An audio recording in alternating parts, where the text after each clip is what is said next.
This is the story of our tata, Martha Ribeiro Robert. We call her Tata. She was born on August 13, 1954, and on May 13, 2026, she went home to be with Jesus. One verse summed up her life better than any other. I have fought the good fight, I have finished the race, I have kept the faith. 2 Timothy verse 7. Tata was many things to many people.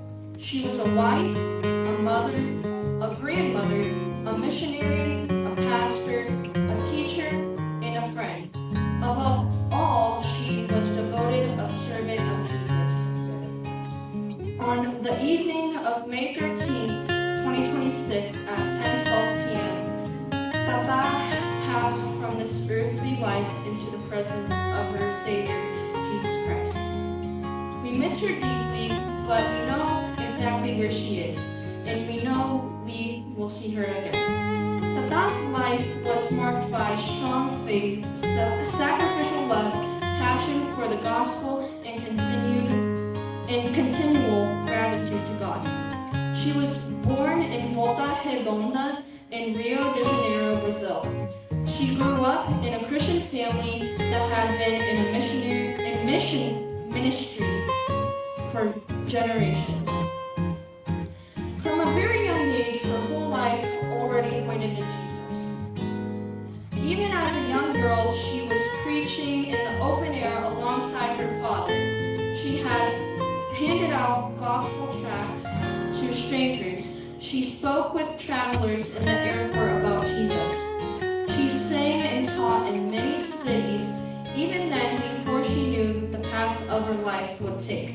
She was already carrying the missionary heart that would shape the rest of her years. In 1972, she was just 18 years old. Tata married my grandfather, Aldilson Robert.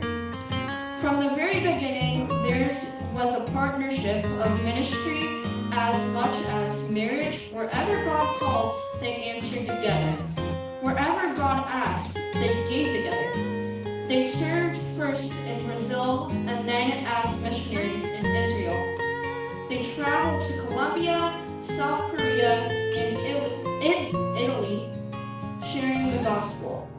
Tata and Vovô pastored many churches in Massachusetts, Rhode Island, and Pennsylvania. Eventually, they settled in Pompano Beach, Florida, where the family established Zion Mission House of Prayer Church. Everywhere they went, their lives were changed. Through preaching, through discipleship, through revival meetings in stadiums, through Christian schools, through television, through pastoring, through missions, God used them to touch thousands of people. And today, hundreds of those Tata disciples are themselves pastors and leaders of ministries. Tata had so many gifts. She was a recording artist and a composer of many Christian songs. And she used her music to proclaim to proclaim the gospel. She was the author of 6 books on subjects from God's heart for Israel to beauty and health, to her own personal stories of miracles and encounters with God. She had a bachelor's degree along with certifications in education and ministry because she loved to teach. But more than anything she did was who she was. Tata didn't do just ministry, she was ministry. Even in her last days, even when her body was tired, she was still leading prayer meetings online with believers all over the world. She loved people, she prayed without ceasing, she served generously.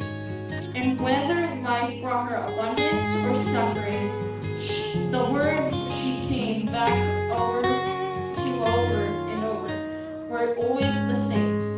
Give thanks to the Lord. To our family, she was more than a missionary or a teacher. She was one we leaned on in prayer. She was the one we went for, the one we went to for wisdom. She was right there in her own